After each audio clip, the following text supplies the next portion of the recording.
So is that a good day or frustrating because you're so good here?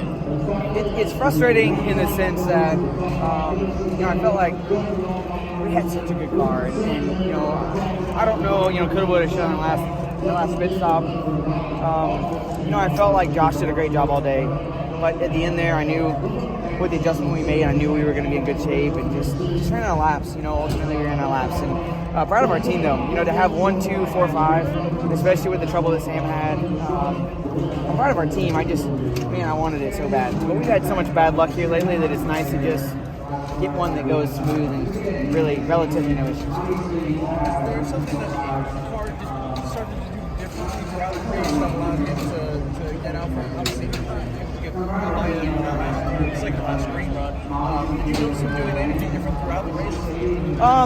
Not particularly. I knew what adjustments that we were making, and I kind of knew what adjustments they were making, and I just felt like that run, we needed one more adjustment to really be good. So I wasn't super worried with him getting by us.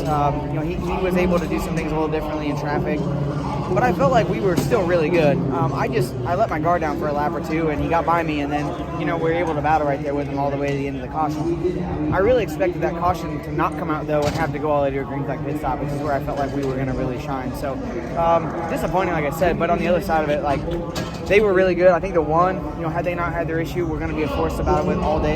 To drive back to the field like he did is pretty incredible. So, I'm disappointed, but I also don't know that we could have done anything different. All four JRM cars finished in the top 5. What does that mean? It's huge.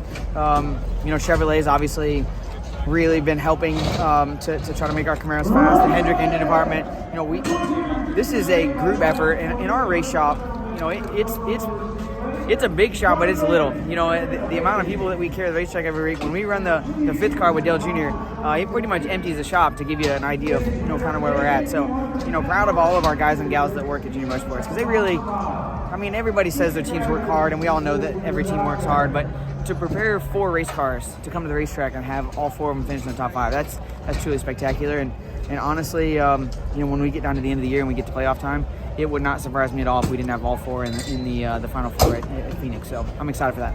You mentioned Bob earlier too, that it's nice to get a good day, a smooth day, that takes you out of contention. It's been a tough stretch for you guys. To have a race like this, how important is this for your team and for yourself to be able to refocus and kind of reset?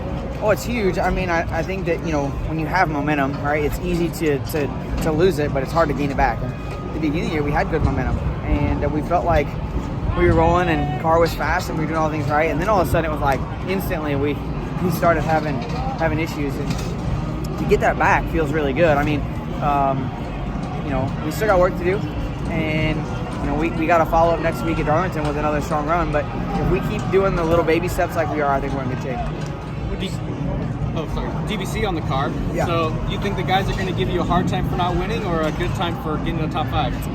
They're going to give me a spot on for the effort that I put in today, spot off for running second, not getting into the victory lane. So, proud to have them on. I've been a JRM for a number of years now, and to watch Door Bumper Clear, especially, but Dirty Mo Media grow to what it has, it's so awesome. And those guys, they put their heart and soul into the show, and it shows. And Casey as well. I keep saying those guys. Casey's a big part of that show as well. So, to see what they've grown it into is really special. So, proud to have them on the car this week. We didn't get called to the NASCAR hauler, nor did they this week. So, we're doing good. We're fingers crossed, no issues, come Monday. But, like I said, just proud of the guys, and proud to have them on the car. Should we get some of the crew chiefs to run their own podcast? Because you guys have the spotters, and then some of the drivers do their podcast. You got Junior doing his. Some of the crew chiefs. The thing is, you got to remember that the DBC spotters are not necessarily JRM spotters.